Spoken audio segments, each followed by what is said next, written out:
What's going on, everybody? Welcome to the latest episode of our podcast, Mass Media Hysteria. My name is Court. I will be your host for the duration. With me, as always, is Chris. How's it going, everybody? Andris, of course, is not here this week. This is his bye week, but he should be back next week where we will be talking Spider-Man No Way Home. So that's exciting. Spider-Man. Yeah. Last week, I was off the show. Chris, you and Andris did it on your own. You guys did a great job. So thank you very much for that. Yeah, of course. We talked about some holiday horror movies. That's always fun. Indeed. So here's the sort of order of today's show. We got a few topics we're going to talk about. We found out today, news broke that last night, the novelist Anne Rice passed away at 80 years old. So we'll talk a little bit about that. We have a couple new trailers, Sonic the Hedgehog 2, and of course, this new Paramount Plus Halo series, both put out. Sonic is a trailer. Halo is kind of more of a first look. We're going to talk about that. We're going to talk about episodes 3 and 4 of Hawkeye. We will be going into spoilers, so just be aware of that. And then finally, we're going to do a full spoilers review of Steven Spielberg's West Side Story, which came out this past Friday. So we're going to get to all of that very shortly. As per usual, we want to encourage you guys to drop a like on this video if you do enjoy it. Just helps the video reach more people, helps the channel grow. We appreciate that very much. And of course, jump into the comments, let us know whatever it is you're thinking about these topics today. And of course, if you don't have time to watch a long ass YouTube video, you can get audio versions of this podcast at places like Spotify, Google Podcasts. It's up on Apple Podcasts now. So that's cool. We encourage you to do that as well. So we're going to get into our first topic. News broke today that Anne Rice, who is a novelist who, of course, wrote Interview with the Vampire, which I thought I would bring. I have it right here. Oh, there you go. I've read it a couple of times. The Vampire Lestat, Queen of the Damned, the Vampire Chronicles. Mm-hmm. She also wrote a whole bunch of other stuff. She also did some erotica under the pseudonym Anne Rampling, I believe. Ooh la la! I didn't know that. Yes, she was a spicy firecracker, that one. I mean, it makes sense when you read Interview with the Vampire. That's a very sensual, sexy book. Oh, have you read Vampire Lestat? I haven't, no. Gets even more fucked up. There's a sequence. It's like it takes place before Interview with the Vampire. Uh-huh. And after Lestat gets turned into a vampire, his aging mother is very, very ill, and she's going to die. And so he turns her into a vampire. And then essentially they become lovers. So that's weird. No. So it's like vampire incest. Yeah. Yeah, it's interesting because, I mean, I think the news just came out today, right? Of her passing. So when you asked to talk about her, Anne Rice is a name that's famous, and I've heard of her, and I've read the original Interview with the Vampire. I've seen the 1994 adaptation a few times, but I wasn't too well read of her works. Which I feel bad about it. So it's always like one of those authors that it's like, oh yeah, Anne Rice. Like, I've heard of her. She's very famous, well respected, but I haven't gotten around to reading much of her work. Have you read like more than a few of her books? Just read Interview and the Vampire Lestat. Okay. Yeah.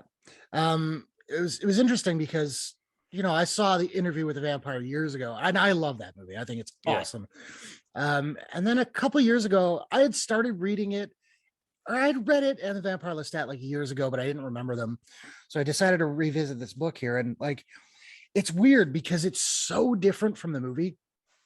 Like, the story itself is very, very different, but the screenplay was written by Anne Rice. It was like she rewrote her own book. Mm-hmm. And it's interesting too, because as I recall, when they cast Tom Cruise as Lestat, she made a big deal about it. Like, no, he is absolutely wrong, blah, blah, blah. She was pretty pissed off. And then she saw like an early cut of the movie and then like took out an ad in Variety saying like, I was dead wrong. He's amazing. And he is. He's so good in that movie. Oh, absolutely. Yeah, that's back when Tom Cruise didn't have the controversies surrounding him, and he wasn't just doing kind of Mission Impossible movies. He was a legit actor. And that sounded way more snarky than I meant it. What I mean is that in the 90s, he wasn't just like hitting out Mission Impossible action movies. He was in serious dramas, and the dude had some serious range, and that's one of his better roles, honestly. He gets to kind of be a little bit more flamboyant and kind of chew the scenery a bit, but it's still believable, and he still Yeah. reels it in enough. Yeah, it's a great movie, and it's because of the movie that I sought out the book. And you're right, the book is terrific, and it's also quite different than the movie. But what I love is that my understanding of her work, because the book came out in the 70s, mid 70s, is that the mythos surrounding vampires, which had been around for centuries, but had become sort of our understanding of what vampires are now really came from the several adaptations of the Dracula novel from Bram Stoker, and they came up with new things that hadn't been around before. And there's always been a bit of a sensuality to vampires, even before Anne Rice. The connection between sucking someone's blood and it being kind of a sexual act, that's been touched upon. But it really feels like Anne Rice was the one that was like, screw it. It's all about sex. When you're a vampire, that's like the biggest thing in a way, in a way.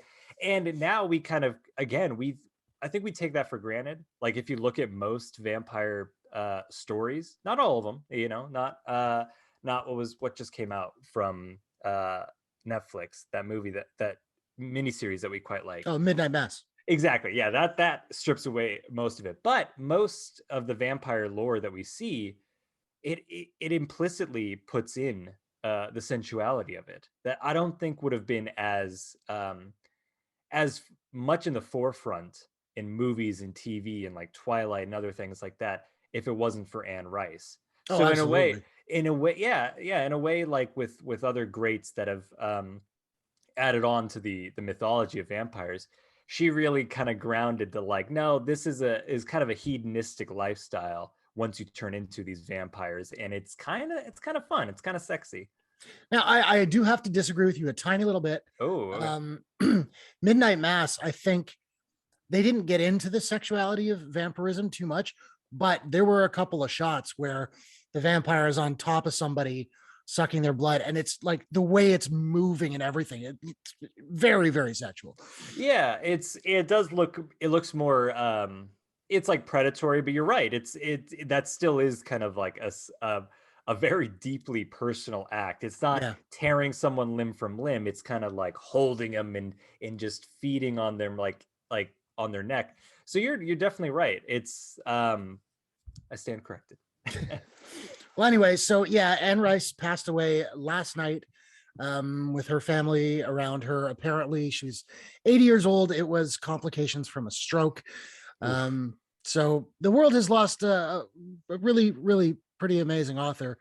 And rest in peace, Anne Rice, and thoughts go out to her family and friends and fans as well. Absolutely. We're going to move on to talk about, we'll talk about this first look for this Halo series that is coming out on Paramount Plus. I watched it a little bit earlier at your suggestion, and I mean, I think it looks cool. Visually, it looks cool. At first, because I didn't know anything about it going into it, the first few shots are just like ships and landscapes. I was like, okay, is this like animated? Is this live action? It is live action, but it does look remarkably like the games. I will say I've played Halo like at a buddy's place, but it was always like online where it's just like a bunch of people online killing each other. I've never actually played like the campaign, so I don't really know what the story is. Have you played the games? Do you know? Yeah, absolutely. I was really big into Halo, like a lot of people were back in the early to mid 2000s. And the story, to be honest, it's simultaneously complex but also quite simple. It's maybe convoluted is better than complex, because it's not quite deep, especially the first couple from like the original Xbox. It's not unlike the multiplayer in the sense that Master Chief is a part of the Space Marines called Spartans, and they're like super soldiers. They can jump really high. They're super strong. They wear that iconic kind of suit that he has, and they fight and shoot aliens. And the titular Halo is something that has been seen in film before by Neil Blomkamp in Elysium, but it's essentially, as it sounds, a halo. It's a space station, but it's such a massive space station that's a perfect circle, and all around it has like natural resources on it. It doesn't look just like a piece of metal or like a spaceship. It has dirt and lakes and rivers and mountains and oceans because it's just that massive. And of course, nasty bad aliens come, and you have to fight the bad nasty aliens. So the plot itself is pretty simple like that, and as it goes on, they add a little bit more melodrama of like certain other marine characters that come in and out, and they have plot twists of like, oh, this guy betrayed me, yada yada. One of the famous kind of characters of the campaign is little blue AI named Cortana. It's like a hologram of a blue woman who's just kind of his right hand woman, and there's a little bit of an odd relationship that they have. So I guess what I'm saying is that it's such a light story that I figured if someone was going to adapt this into a movie or a TV show, there'd be a lot of, not filler, but there'd be a lot of filling in the gaps of things that need to be put into it to make it something that's palatable. So it's not just 2 hours of someone shooting a CGI alien. Right. Well, what did you think of the first look? I'm pretty excited. I thought it looked quite good. If this had came out in high school, I probably would have lost my mind. Okay. By now, it has me excited because this has been in the oven for so long. There's a time when Peter Jackson in the early 2000s was set to direct this. I sort of remember that. Yeah. Yeah. I mean, it changed hands so many times. Like Peter Jackson was going to do it, then he dropped out, but then he was going to remain a producer with Neil Blomkamp. Right before he made District 9, Neil Blomkamp was going to direct Halo, and they scrapped that.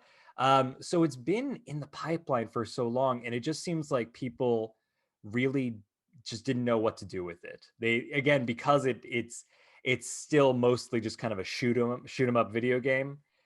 I could see that maybe there was a fear of like, well, how much story do we put into it? How much drama do we put into it versus action, stuff like that. So even though it's coming out quite later than I think peak pop culture Halo was at, I think this looks great. I think I was really just surprised with one, just how expensive this looks. It looks like they're giving it the Star Wars Mandalorian treatment or the Disney Plus Loki treatment. It looks like they're going all in on this and kind of bringing the world to life. And tonally, it looks quite the same. It's a little bit like self-serious, despite like kind of the somewhat goofy looking armor, and it gets pretty silly with the types of aliens and the kind of just the crazy action stuff that you can do. But the story always takes itself so seriously, and it has those harmonious chants, oh, just in the background. But I dug that. It's just a brief little glimpse, like you said, but it looks to me like the people behind this really gave a crap, and they really cared about making it an authentic experience, or an authentic to the video games. I mean, it focused a lot, which one of the biggest deviations is focusing a lot of like these actors, these characters kind of staring straight into camera and speaking. And none of them I recognize from the video game. So I'm assuming that all of them, if not most of them, are just brand new characters that they're introducing to the show. And I think that's good. It's like a deviation, but I appreciate that, where it's like, okay, cool. When the Mandalorian was first coming out, I think that people were talking about being kind of worried of how are we gonna connect to a show where the main character's face is covered by a mask 90% of the time. And one of the ways that you circumvent that is by having a rich supporting cast. Mm-hmm. And I think that's what they're doing here as well. It's like, okay, Master Chief most of the time is going to have that helmet on. So we got to have these actual characters and not just super soldier Marines that don't, that don't have a sense of humor, and they never take off their masks. Right. So yeah, like you said, not too much footage shown, but I think that it conveyed a tone, and it was kind of like a calling card of, hey, we're taking this seriously and we're treating it with respect. Right on. Yeah, I again, I don't know much, so this didn't like get me super psyched or anything, but I'm certainly curious about it. It looks pretty cool. I'll check it out when it starts streaming next year. So yeah, of course I I don't have currently, Paramount Plus, but yeah, I don't have Paramount Plus, but honestly, I mean, this is probably one of the reasons why they scooped up the IP is that I'd get Paramount Plus just to see this. right. Mhm. All right, cool. Let's move on to the first trailer for Sonic the Hedgehog 2 that dropped a couple days ago. Chris, let me ask you first. Did you see the original Sonic and what did you think about it? I did not, and I don't want to. But well, I might at some point, because part of the reason why I bring this up is that I didn't want to see it.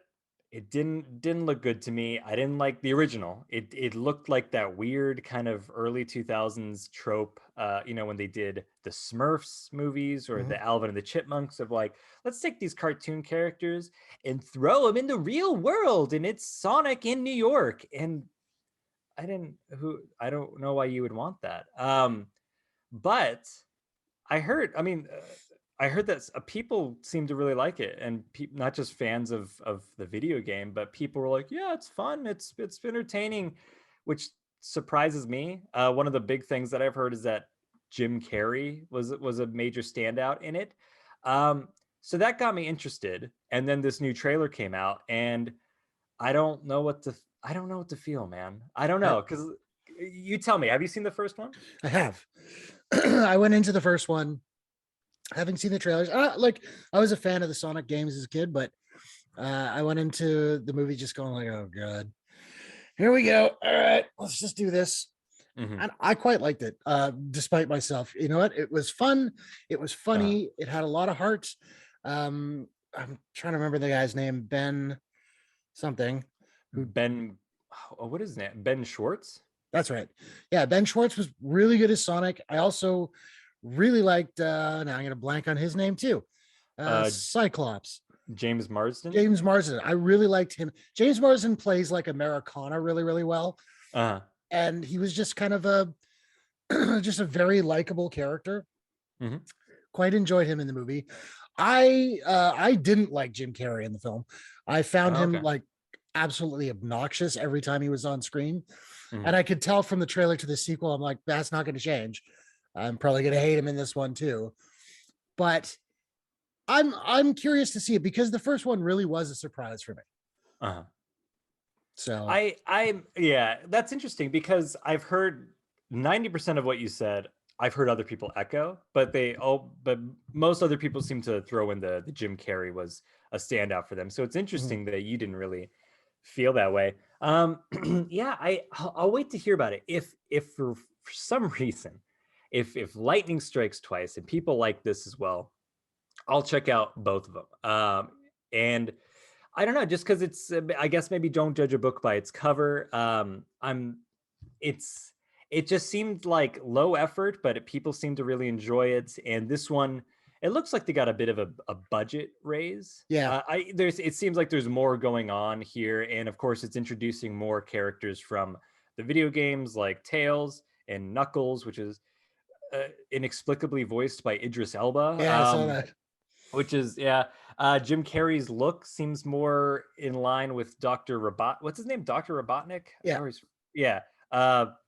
Except he's not as large, but he's kind of got the bald head. And as soon as he walked on screen with that mustache, I giggled a little bit, because it's just absurd. I don't know. I think I brought this up just because the first one wasn't just surprisingly well received. It wasn't like 90% on Rotten Tomatoes and everyone loved it, but it was surprisingly well received.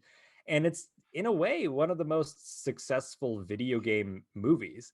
Didn't make $1 billion or anything, but based on its budget, it made money. And it was because of the pandemic, it was also one of the biggest earners of 2020 last year. Right. And what a turnaround. Holy crap. Like, I know that the first one was finished before the pandemic really started, but in an era where everything that was supposed to come out in 2020 still hasn't even come out yet, the fact that we have a sequel that's coming out. We're gonna get the sequel to Sonic before Top Gun Maverick even comes out, which just kind of blows my mind. Yeah, I remember seeing the other day that a trailer had dropped, and I was like, already? That was fast. For the record, Sonic on Rotten Tomatoes, 63% fresh, not great, but not too bad. 93% audience score though. Yeah, which is really good. People really liked it. I think maybe it was just a not to downplay it, but I think a lot of people went in with low expectations because if you remember the first trailer had that awful design of Sonic that everyone was like, "Holy crap!" And then they redesigned it. I don't think anybody really expected much from this, so maybe that kind of helped kind of bolster it of like, it's not bad, it's charming. And I will say before we move on, there's a sequence in the first one that's like basically a straight up ripoff of the Quicksilver Kitchen scene, which I think was in First Class. It was Days of Future Past. It was a Days of Future Past. Okay. Yeah. It is a total ripoff of that scene, but it is funny. It's funny. Yeah, I mean, I'm all for a Speed Force gag. That sounds fun. It's a good time. All right, so we're gonna move on. Again, we're gonna talk about the latest 2 episodes of Hawkeye. Episode 3, which is called Echoes, and episode 4, which I believe is called Partners. Am I right? That's not me asking for your clarification. Am I right? That's what it's guys? called. Yeah, that's what it's called. So I forget. Had you been watching Hawkeye prior to this? Sort of. I watched the first 2 when they came out, and I was kind of just underwhelmed. I didn't think it was terrible by any means. It was just kind of like, okay, like this was the 4th live action Marvel show, and it felt like the most kind of just bland for the first 2 episodes. So I always intended to kind of come back to this series, but I didn't I wasn't keeping up with it week to week. So I just kind of rewatched both of them last night, and I was surprised. It's kind of turned around a bit for me. I don't think this is a great show still. But I don't know about you, but the first 2 episodes I thought were kind of bland and forgettable, and then these last 2 had a lot more fun to it, and I think that there was more to it. There was more to it, even on an emotional level. Everything that's going on with Hawkeye and his relationship with his family and his relationship with Kate Bishop, I was like, okay, this is interesting now. It's kind of settled in, even though this is a 6-episode miniseries and we only got 2 more. I'm like, all right, I'm kind of interested now. Yeah, I the first 2 I thought were fine. Yeah. But these 2 more recent ones, I thought they were a little bit funnier. I thought they were a little bit more fun, and like you said, there was a sort of emotional current running through it that I did appreciate. So I don't think we need to sort of go beat by beat through each episode, but one thing that I will point out in the 3rd episode, Echoes, there's that fight scene in the whatever, it's like a toy museum or something, where the sweatshirt gang are holding Kate and Clint hostage. Yeah, it's just like a weird, I don't know, it's like not a factory, it's like a storage unit, like a large storage unit or something, but they have toys in there for some reason. I don't know. They have a ball pit. Yeah, there you go. Yeah, so but the whole fight scene in there I thought was actually pretty cool. I enjoyed that. Then they go on the car chase. I didn't love the car chase, particularly Clint loses his hearing aid, and so he's like trying to communicate with Kate, and she's firing the arrows, and some of them are trick arrows, and there's that like purple stuff that just like gummed up the window, and I'm like, this is kind of dumb. So I didn't love that. We're also introduced to this new character. I believe her name is Maya, who's hearing impaired and has like a prosthetic leg, I believe.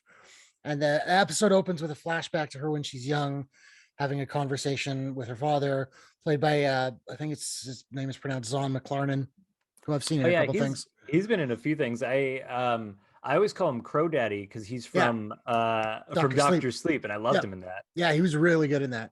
Yeah. So we see her, she kicks ass. Yeah, they have the car chase. Clint and Kate get away. There was more of the emotional stuff came in the next episode, but I did really like the sequence where Clint's younger son calls him on the phone, Mm-hmm. but Clint can't hear him. So Kate is like writing down what the kid is saying so he can actually have a conversation with his son. I thought that was actually really sweet, really touching.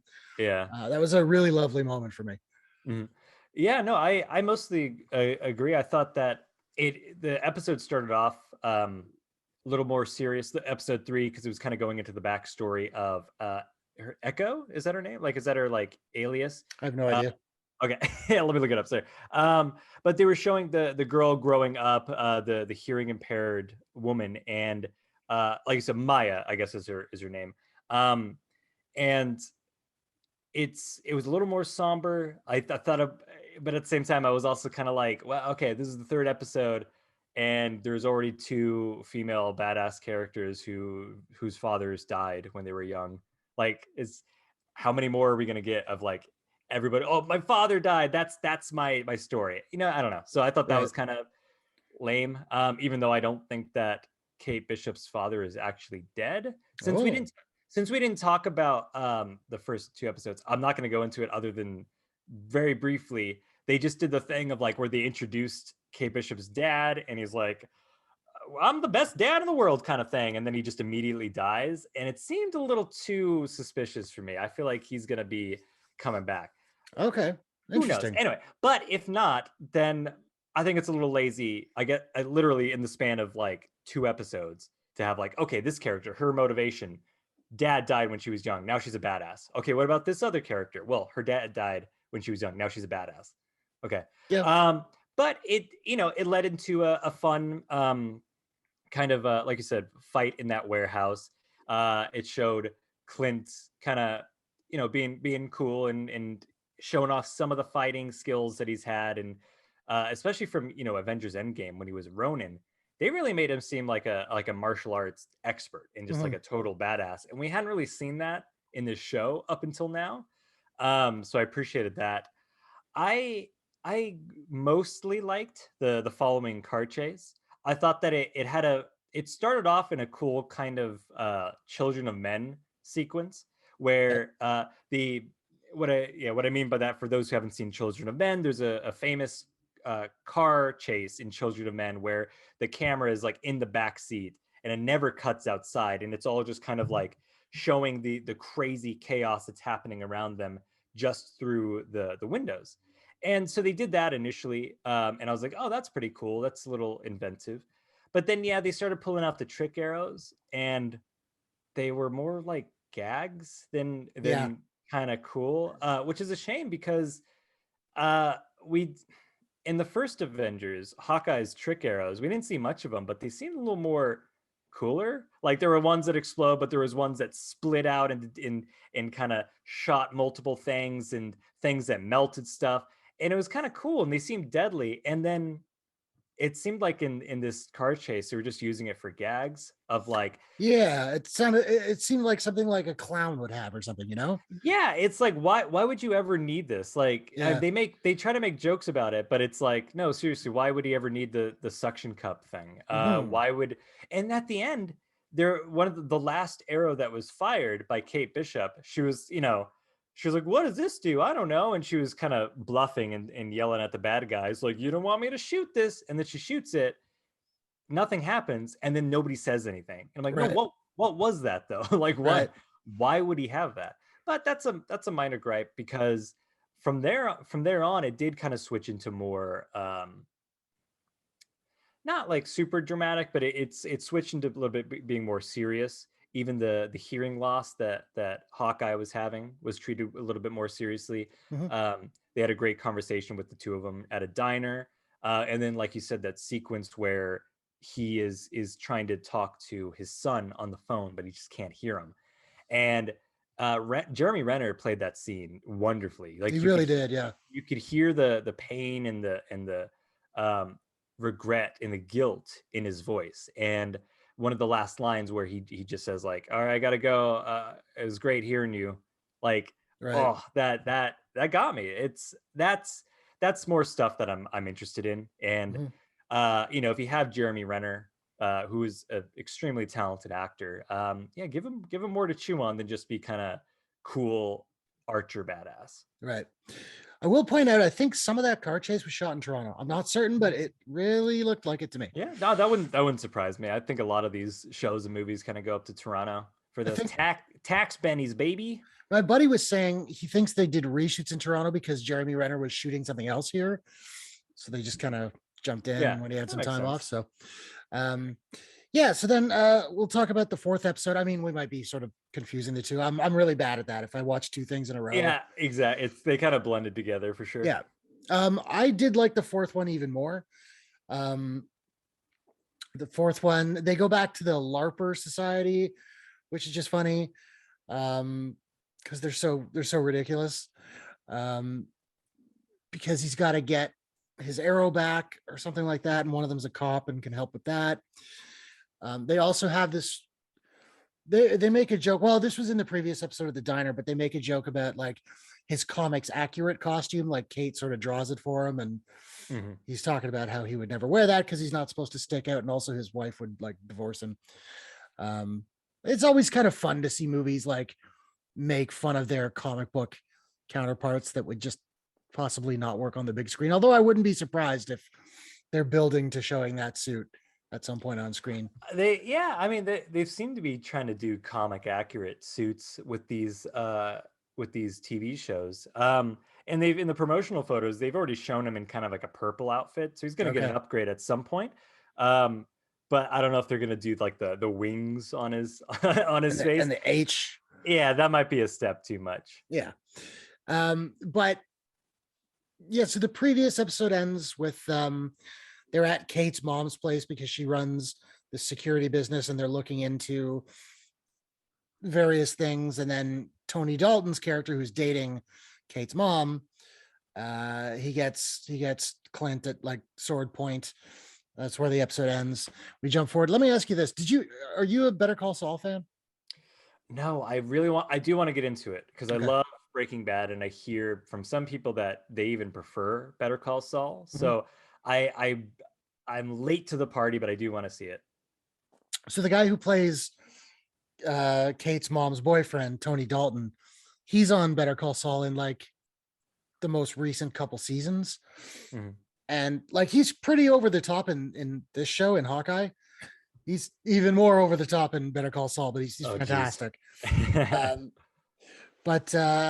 So they have a little sit down, and I'm pretty sure they're building to that Vera Farmiga, who is Kate's mom, is doing something very nefarious.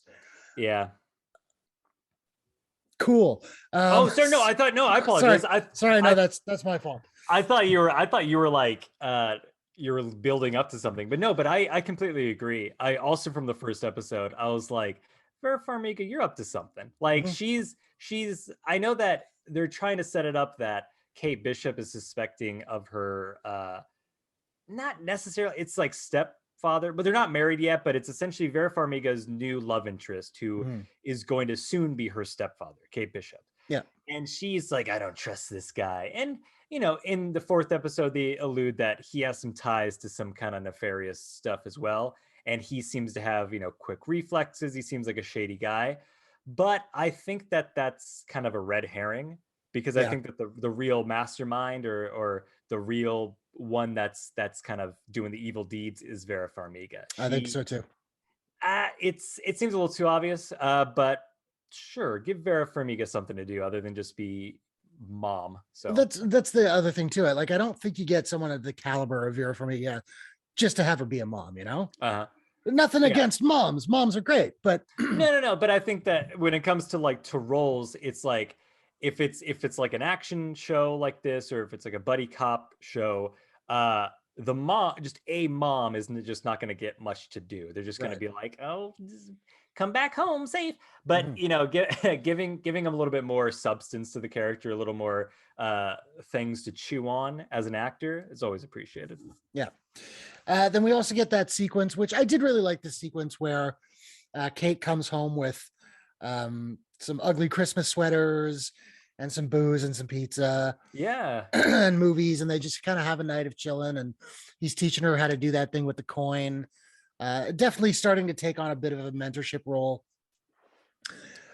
Totally. I mean, that it's funny because when the sequence was starting, I was initially like a Christmas montage, but it was just really charming. It really was. They played it so well where it wasn't just gags. Like it was a perfect blend of kind of like of heartwarming with having like some nice little moments, and there was humor in it, but it wasn't just like silly gags of like, oh, I'm wearing a funny sweater.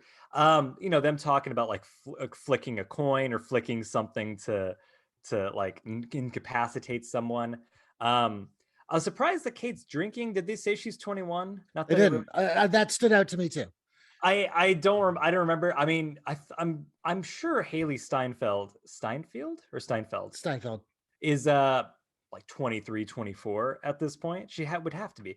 But she still looks quite young. That's fine. But I really like that, and I really like the relationship that they're developing. You know, obviously not just because this is Marvel, but it's a Disney show, so there's not going to be anything kind of creepy about the relationship. But I still appreciate that you have Hawkeye just being like a father figure to her, and there's no hint of being anything kind of weird about it. Like he's not even like overly affectionate or anything. He's just kind of like a really damaged person, and he does have a family, but he's being separated from that family, and having this girl in his life is you know, obviously going to be ending up meaning much more to him than he thinks. Yeah. Well, and then we got to what was my favorite sequence of the entire episode, maybe my favorite sequence of the show so far, was when she asked him, "What's the best shot you ever took?" And he said it was the shot that I didn't take. And then he goes, "Yeah, you know what? I don't want to talk about it." She's like, "No." She pushes him a little bit. And then it kind of goes into backstory that he was supposed to take out Natasha Romanoff years ago, and he decided not to do it. And then of course they became very, very close friends. But as he's talking about this, he's getting really kind of heartbroken because of course he watched her die, and they were playing the same music from that scene in Endgame, which I thought was a really, really nice touch. Like that actually got me a little bit choked up. I know you wanted to say something about this. Oh, okay. This is me being a little bit more snarky about it. So I messaged Court essentially being like, there's no way that Hawkeye and Black Widow had only a platonic relationship.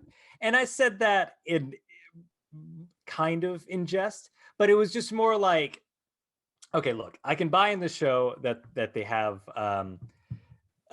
Jerry Morenner not hitting on Kate Bishop. I can buy that. Like he's a father figure to her.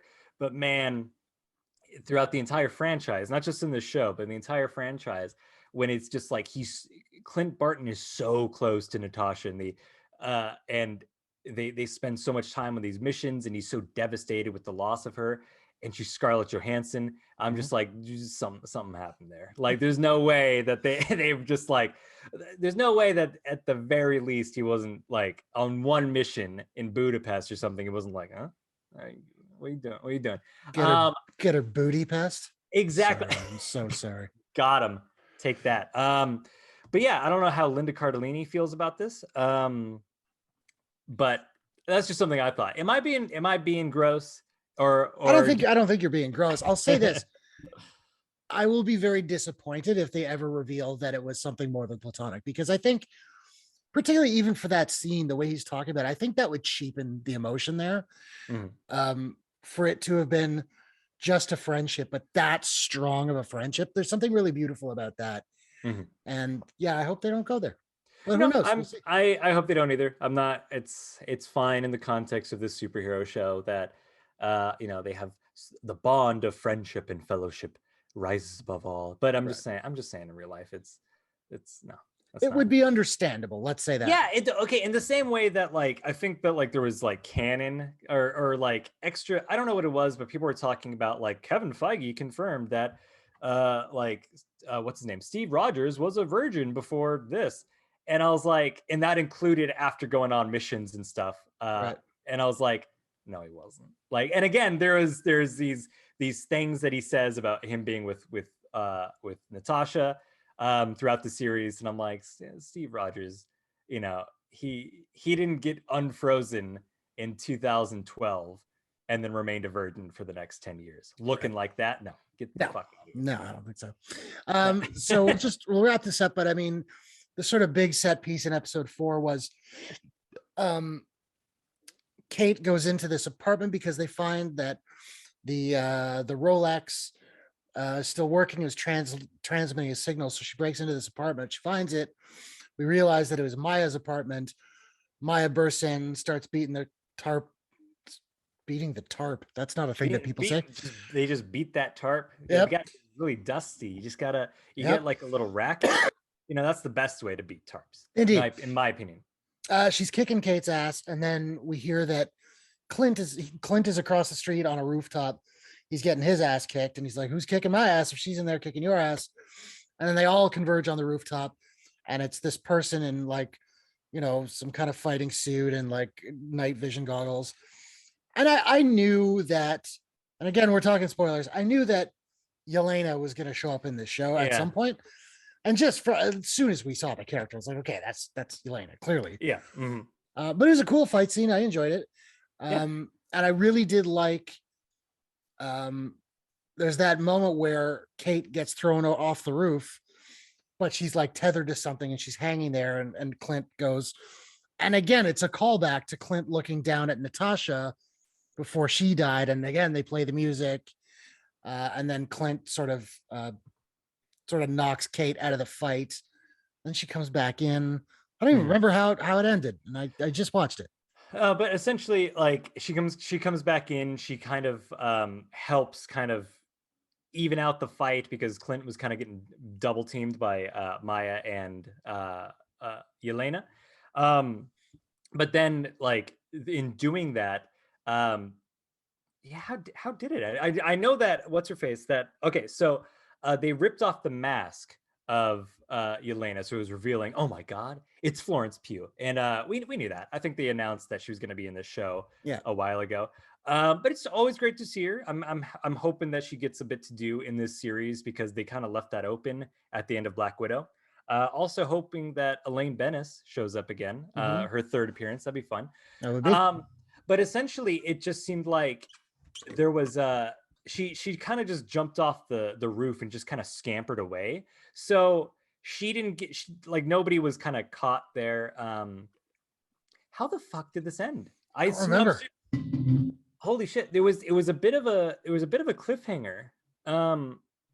Why can't guys? We're so unprofessional. I just don't remember. But also, I don't know. I think that also maybe will speak to the fact that I was just kind of like I'm enjoying the show, but I'm not like deeply invested. Yeah. I'm not sure. Yeah, I got nothing. Are we gonna watch the next two? I think I will. Mm-hmm. You? Yeah, I'm gonna have to watch a recap apparently because something happens. But after Florence Pugh pews off the building, something happens. Someone like, does Kate Bishop get kidnapped? Does something happens where they're like, weird. I don't remember, and it's literally next time. It's been like an hour and a half since I watched it. Wow. Spent too many years smoking pot, I guess. I know. Well done, us. People in the chat are like, why do we listen to these guys? It's true. All right, well, I guess that's a good time for us to move on and talk about West Side Story. So West Side Story is a film that was supposed to come out last year, but pandemic, of course. It's directed by Steven Spielberg. Apparently he's wanted to make this movie for years upon years. It is a remake of the 1961, I believe, film. You got it. Thank you. And also an adaptation of the original stage play. And before we get into it, I'm pretty sure, Chris, you've seen the original. Absolutely. Yeah, it's a classic. What are your thoughts on it, aside from it being a classic? I love it. I was introduced to it pretty early on from my family. I don't revisit it too often, but it's like a quintessential, one of the best movie musicals and one of the best movie musical adaptations that has inspired so many other filmmakers, and you can see why. The direction of it, the choreography, the beautiful widescreen cinematography. It's terrific. I was introduced to the show when I was a kid because a buddy of mine went to an arts high school and he was in a production of it. So I saw that a couple times, and then I sought out the movie, and I really liked the movie. Aside from that, like 20-minute like opening thing where it just shows like a drawing of New York and the colors change while the music is playing. Like it goes on and on and on and on. Yeah, that was I mean, beautiful artwork by the legendary Saul Bass, but that was in a period where they had opening credits instead of end credits. So you really are sitting through. I mean, a lot of movies from that time, it's like 3 to 5 minutes of just like, okay, I'm ready. I'm ready for the movie to start. And movie. Yeah, yeah. A big fan of the end credits that we've transitioned to. Yeah. So yeah, Spielberg. I was curious because Spielberg has done like almost every genre there is to do, but he'd never done a musical. I was very curious as to how that was going to go, and just his love for the material. Then we started seeing trailers, and I was going, okay, like this looks pretty good. Ansel Elgort as Tony, I was like, I don't know. I mean, I guess if he can sing, sure. But like a lot of the other people in this film are either unknowns or they're from Broadway. But I gotta say, I went to see this on Friday, and it knocked me out. I thought it was fabulous. I think it's one of the best movies of the year. What do you think? Absolutely. I did always want to see this. New Spielberg film, remake of a classic. I knew that this wasn't just going to be like a remake done for money. But I wasn't super excited. I just felt like, I don't know how to explain it. Like I felt like I was like, oh, I think I can picture how it'll be. It'll be fine. So I still went in with a little bit low expectations, and it knocked it. It blew me away. He knocked this out of the park. I absolutely love this movie. I agree. This is one of the best films of the year, easily. And I probably going to go check it out again very soon. I can't speak highly enough about this movie. And I mean, right from the very, very beginning, you have that iconic whistle that starts it off, but then we get the movie was shot by director of photography Janusz Kaminski, who Spielberg has worked with going all the way back to, I don't remember what, but going back a long ways. I think a good like 20 years they've been working together, almost exclusively. Yeah, pretty much like since the 21st century started. That's been his go-to cinematographer. Right. And right from the opening shot, which is this tracking shot where we see this kind of rubble and the camera is panning through it all one shot, and then we see the sign that says like this area has been purchased by the city of New York for slum clearance because they're going to gentrify the neighborhood and whatever. And then the camera dives down, and then we see the jets, they're stealing paint and whatever. Right from that opening shot, I was like, all right, this is going to be a really good looking movie. And it was. Absolutely. The cinematography is just fucking gorgeous. Yeah. It's stunning. I remember when, I think it was the second trailer came out, we talked about it on the show, and there was that one shot, which was out of context, but now we know it's like the beginning shot of the Rumble, where it's like a top down, like bird's eye view shot of the ground. You see just the shadows of both gangs, long shadows coming in from either side and like crisscrossing with each other. And to see that scene like fully, oh man, that scene was incredible. Yeah, absolutely. Well, I mean, one of the things that kind of stood out to me from the beginning, and I think partially because I'm so aware of the show, because like you said, seen the movie several times, I've seen live productions of it as well, so I know the show very well. I think I was paying attention more to the direction than I would if I went in completely blind, because I'm like, okay, let's see what he does with something that's so familiar with me. And right off the bat, again, I truly believe this is top tier Spielberg work. Like he put so much love and care into this. Just the opening scene, like you said, after the whistling and the jets are just kind of going through the town, and the way that Spielberg films everything, it's every shot has a purpose. Every movement of the camera feels in completely intentional, and it reveals information on the screen to the audience at just the right time. And it continues like throughout everything. And I kept kind of, maybe unfairly, but I was comparing it in my mind to another musical that came out this year, In the Heights, which I mean, there are definite comparisons there. Yeah, sure. and Lin-Manuel Miranda says that he is massively inspired by it. And what I was comparing it to is that although I really, really enjoyed the film In the Heights, and I love the original the soundtrack from Lin-Manuel Miranda, I felt that the direction of John M. Chu was kind of basic in some areas. Like, he really seemed to care about the dance numbers, but when it came to some scenes of just characters talking, it was just kind of a little bit more boring, a little more flat shots of shot, reverse shot of just kind of characters talking. Spielberg doesn't F around. You know what I mean? Even if it's just dialogue, he shoots it, he knows where to place it. And have you heard of the term like the Spielberg oneer? No.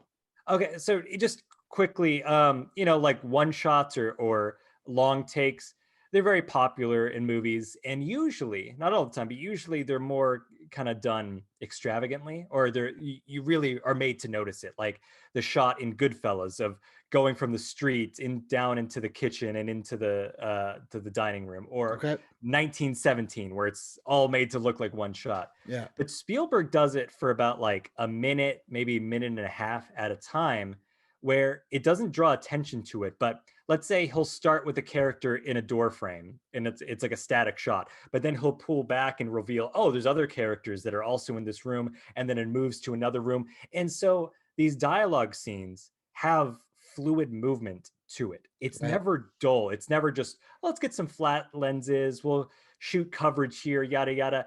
He'll do these scenes that unfold in single shots, and it's multiple single shots. Like an example is kind of halfway through the movie where Maria, Bernardo, and Anita are having a conversation after the dance, the morning after the dance, and Anita's kind of hanging up the multicolored sheets, and they have this conversation, and for like 1 to 2 minutes there's no cuts, but it's not meant to pull your attention away. It's just they're walking around from the kitchen to the front of the room to the back of the room. There's shadows. And that's the stuff that I really noticed of like, man, so much thought was put into how this is presented. Right. They didn't just show up on set one day. I'm like, okay, 2 people are talking, I guess put a camera there, whatever. So much love is felt in every frame. Yeah, absolutely. Let's talk about the cast a little bit here. I'll start by saying that I don't know much about Ansel Elgort. I know he had some allegations like about a year ago. I don't think anything ever came of that, but I've seen him in Baby Driver, which I thought he was pretty good in. I thought he was the weak link in the cast in this film. How do you feel about that? Yes, I agree, but I will say this. I heard from people that they thought he was even quite bad in the movie. And so maybe because I went in with lower expectations, but although I believe that he was the only weak link in the cast, I didn't think he was bad. He didn't ruin it for me. I thought that he had a solid voice, surprisingly good at the dances, and I thought he had some good chemistry with Maria. But his voice wasn't outstanding, and he doesn't have that much expression on his face. Like, I think that I actually didn't like him in Baby Driver. I thought he was pretty one note, but here I thought he had a bit more charisma. But that being said, he still kind of just looked like kind of brooding, kind of handsome man, but that still looks kind of young. So I agree that he's the one kind of weak link, but I still don't think he was bad, and it certainly didn't bring it down for me. Did you think he was bad, or did I didn't think he was bad. No, I thought he didn't have much charisma at all. I thought his singing was good. I mean, he was hitting all the notes. To me, his voice lacked any kind of character. He was hitting the notes, but it just, particularly when he's surrounded by these like Broadway people who, because the rest of the singing in this movie is absolutely stunning. Somebody had to be the weak link, and in this case, it's Ansel Elgort. Yeah, and that's why it makes me wonder because, like you said, so much of the rest of the cast are from Broadway. Let me pull up the names just so I can. I don't want to butcher it. But Rachel Zegler, she's not from Broadway, but she's plays Maria, but she's been in the theater. She's a musical theater actress, and this is like her first film. Ariana DeBose, Yep. she plays Anita, who was an absolute scene stealer for me, and I really hope that she gets a Best Supporting Actress nomination. She was, in Hamilton and the stage production of Hamilton, and she was in other Broadway shows. She was in another musical called Prom. David Alvarez, who played Bernardo, and one last one, Mike Feist, who played Riff. Yeah. I'm sure others were from Broadway, but or from musical theaters, but all of them were from musical theater except Ansel Elgort, and it just makes me wonder why, because he's also not. He's simultaneously the most recognizable name of the main cast, but he's still not like a big star. He's not a big enough star that you go, I'm going to cast everyone from Broadway and Ansel Elgort. Yeah. It seemed an odd decision to me too. But moving on from hating on him, because he was fine, but man, that the rest of the cast, holy crap. Starting off with I want to talk about Mike Feist as Riff. He absolutely killed it. Riff was never one of my favorite characters. Like, he was always essential in the original film and even on Broadway productions, but I think he can come across as kind of aggravating in productions that I've seen. Okay. But Mike brought such a humanity to him. And I really felt like I understood and empathized with this character, even though he does a lot of horrible things. I understood this character more than I felt like I ever did. And what a dancer, dude. Man, like, this is a dance heavy show, and his lines of just like his twirls are so fast and so on point and just so clean that this dude's incredible. I've never seen him in anything else before, and I'm hoping to see more of him. Same with the majority of the cast. David Alvarez is Bernardo. Well, let me jump in here. Yeah, go for it. I looked up Mike Feist, and apparently I have seen him in something else before. Okay. It was a movie called Wildling from like 2 or 3 years ago. Okay. It was not good. It was not good at all. Okay. Was he bad in it? I don't remember him in it in the slightest. That's fair. I was like looking at his credits. I was like, oh, I've seen that. Yeah. My other thing too is, you're right. Amazing singer, amazing dancer.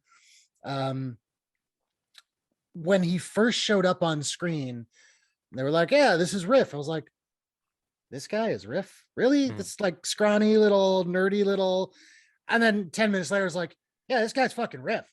Like, he had that like sort of junkyard dog attitude, but like you could see the reasoning behind it. Like, he wasn't just a street tough, as it were. Like, there was pathos there, and he was phenomenal. Anyway, you wanted to move on to other cast members, please do.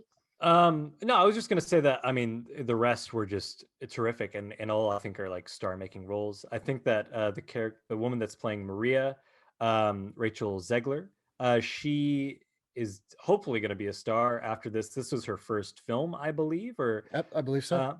it is, and she is doing a bunch of other stuff. Anyway, but can you imagine too, like, your first movie is the lead in a Spielberg film? Oh, man, some people are just so lucky. But no, this isn't luck, in my opinion. I think that she was so talented. Her voice is incredible. Yeah. And the performance that she gives is so it gets haunting, especially at the end. Like, she has some real moments to chew on that are heartbreaking, and she nails it.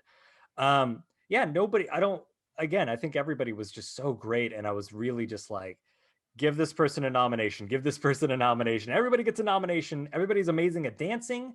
Everybody's amazing at singing, and their performances are all real and have conviction.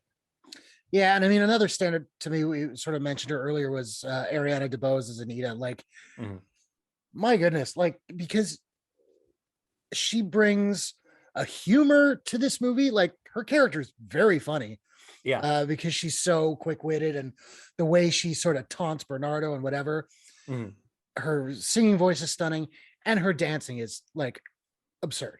Yeah. I mean, I was telling you last night, you know, I was watching the America song from the old movie, Mm-hmm. and it's really good. Got nothing on this version. This version of America was probably my favorite part of the movie. Like I was just with the dresses going up and down and the twirls and the colors were popping so hard. And oh man. Yeah. I mean, that's always like that's a one of the more famous numbers from the show. And I feel like Spielberg knew that. So he's like, I gotta up this. We're spending the money on this one, fellas. Yeah. Cause the original one, the original scene of that from from 61 mostly just takes place on like a rooftop, I believe. It's kind of in a single location, not that many. This goes out into the streets and you got kids dancing and you got the whole neighborhood cheering them on. And it's just incredible. And again, the choreography of the dances are terrific. And I mean, they must have rehearsed until, you know, they collapsed from exhaustion or did a million takes, because it's rare that you see so many dancers so perfectly in time. Yeah. Like even because I love movie musicals, and even going back to some of the classics, every once in a while you could see like, okay, well that, you know, someone to the right of this group number is a little slow or they're not all perfectly in sync, but it's fine. This was like, it was almost mechanical in the best way of just like surgical even. Yeah. And it's like you're saying with the dresses and everything, the costuming is incredible. Like the incredible dance sequence that takes place at the school gym. The color of the costumes from the Jets, everyone wearing blue, and there being more red and kind of fiery colors for the Sharks. And like you said, just those types of dresses, I don't know what they're called. I'm sure there's a term for it, but when you twirl, that gives you a little extra twirl around it. It's just adds such a beautiful motion and movement to the frame.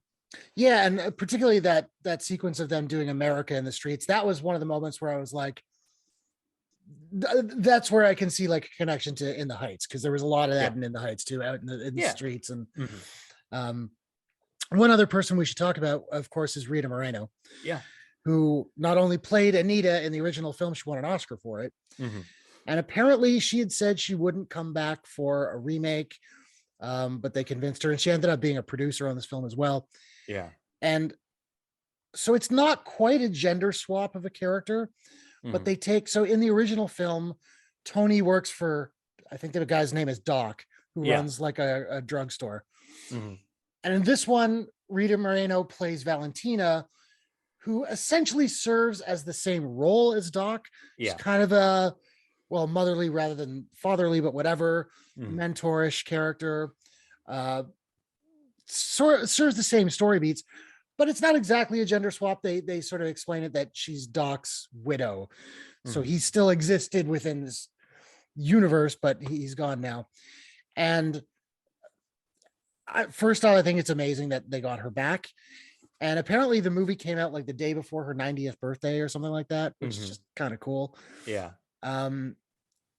She's wonderful in the film again. Yeah. You know, she's terrific as well. And I wouldn't be surprised if she also got a supporting actress nomination for this, because I really thought that it's like, are they just going to make her a cameo? And it wasn't. Like they, you know, like it's you said, a small role, maybe 4 or 5 scenes, but it's an important one. And it's not a cameo though. Even though it's a small role, it's a role. It's a role, and she has weight behind it and meat to it. Yeah. And you know, she even gets to sing in it again, which I didn't expect. I thought it was going to be like in and out. So I was pleasantly surprised. And she comes in and gets emotional moments to do. Like I said, the song at the end, but then there's like a really harrowing moment that happens to Anita towards the end of the film. It sounds dumb that I'm kind of being light on spoilers for this, even though this is like one of the most famous musicals, but I love it so much that it's like, I really think that we can get away without even talking about spoilers, because if you haven't seen it yet, just go see it. Don't like, if you haven't seen the original, then, you know, go out and see it and experience it for the first time. Because I actually do know a lot of people who have heard of West Side Story, but have never checked it out. So go do it. So anyway, but there's a moment where it's very harrowing for Anita at the end. And oh man, just like, you know, she really just brings it home. So Rita Moreno is terrific in this. And I'm glad that they got her back. And I'm sure that part of the reason they were able to get her back is that they promised her something more than just woman at the bus stop waving Yeah. at the camera, kind of, you know. Well, I gotta say too, like that scene, if we're not spoiling it, that's cool. Yeah. But that scene, first off, I feel like the original movie, and it's been a long time since I've seen it, so correct me if I'm wrong, but I feel like the original movie kind of sided with the Jets a little bit more than the Sharks. Whereas I feel like this movie really showed both of them as human, but also, you know, street rats and whatever. But, and that's another thing I want to point out here. The violence in this movie is really heightened from the 61 version. Like it's still dance fighting, but like you really do feel the impact of that violence, which I thought was really good. Mm-hmm. But there is a scene in the 61 version where something's happening to Anita by the Jets, and it's really harrowing. And then she gets saved, whatever. And I gotta say, for Ariana DeBose, like, can you imagine having to play that scene with the woman who played Anita originally in that scene with you? Oh, dude. That's just crazy to me. Yeah. So, I mean, one that's and to crush it as hard as she did. Sorry, go ahead. I was just gonna say, that's an emotionally devastating scene. And for an actor to get into that headspace and to do it, you know, take after take, to rehearse it, that was already going to be just a massive challenge and something to get over. But like you said, to have a living legend in Rita Moreno, who, you know, originated the screen role, won an Oscar for it, like, holy crap, I don't know how you get over the nerves of doing that. So good on her for accomplishing it, because it's much more serious and much more, it's darker and scarier and more harrowing than the 61 version, which, you know, makes sense. There's more grit to it now.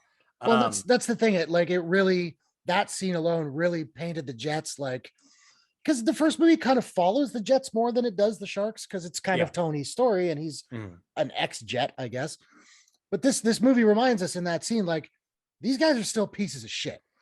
Like, we kind of understand where they're coming from. They're still pieces of shit. Yeah. Oh, absolutely.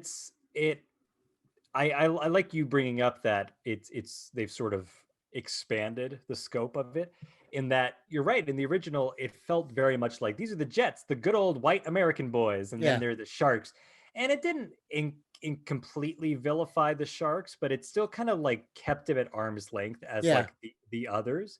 So even as an audience member, you feel like, oh, the Sharks are other.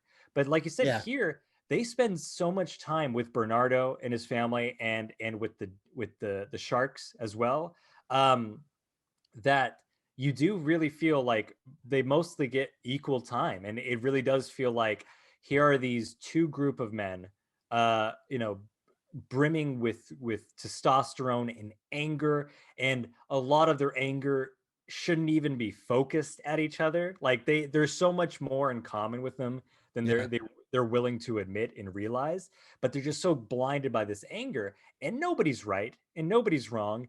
And at the end, they don't shy away from making the Jets look like pieces of shit, and just devolving into the base kind of horrible human nature that's like, oh my god. It's terrific.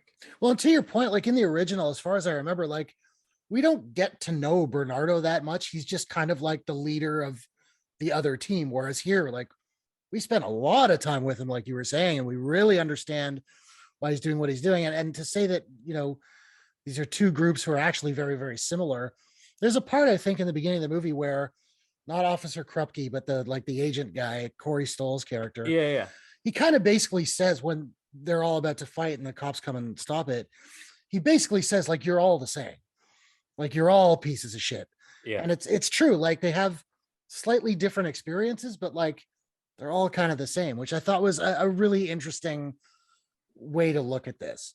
Yeah, absolutely. And it brings it down, you know, touches on the racial inequality, especially in the song America.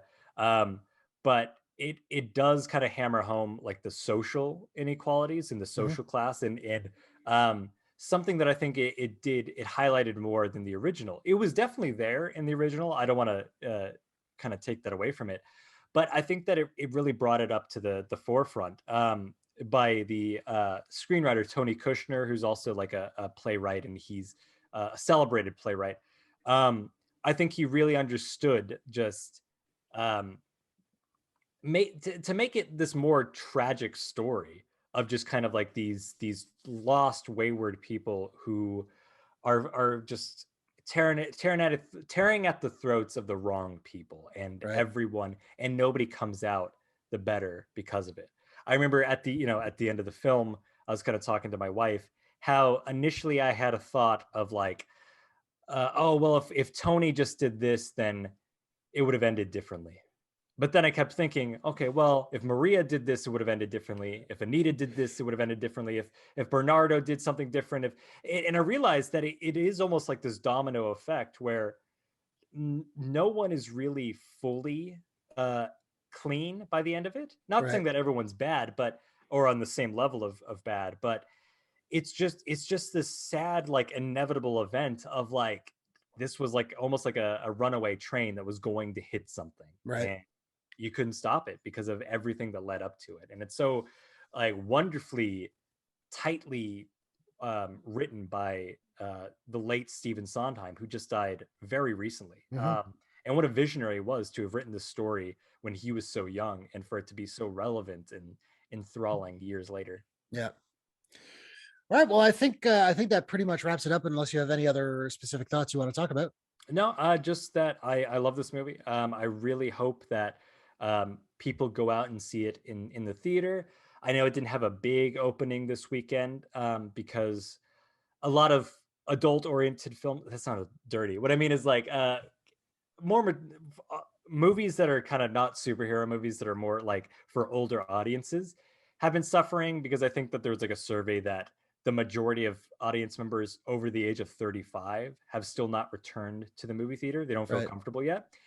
And it's a shame, because we vote with our wallets. So if the only movies that are making money are Marvel movies, and that's all we're going to get. And I like the Marvel movies, but I really want more big budget films like this that are so wonderfully made and about mature themes, and they're for adults. So it's a long holiday season. It's not going to be on streaming. If it's safe for you to do so in your area, I'd say please go support this on the big screen, because as I think you mentioned earlier, Court, it's such a beautifully massive film as well that deserves to be seen on the big screen. And that music with the big sound system. Oh man, yeah, incredible. Yeah, so a big recommendation from both of us. That is the show for this week. We'll be back next week. We're going to be talking, speaking of Marvel, we're going to be talking about Spider-Man No Way Home. We'll see how that goes. I'm excited. Yeah. But so we want to thank you guys for watching. Of course, we want to encourage you to drop a like on the video if you did enjoy it, just to help it get out there. That would be very helpful. Jump into the comments. Tell us if you saw West Side Story, if you're enjoying Hawkeye. I do read all the comments. I respond when I can, so don't think any of that's going unread. And of course, you're already on my YouTube channel, but if you haven't subscribed, I'd sure love you for it forever. So consider doing that. Chris, where can people find you online? My Instagram handle is Art of Light and Shadow. It's a fun cinema blog where I talk about classics, modern movies, art house movies. It's just a fun way to talk about our love of film. I do a lot of kind of group. I know I used to have like a spiel that I could get in like 30 seconds, but I lost it. Anyway, it's a lot of fun. Check it out on Instagram, Art of Light and Shadow.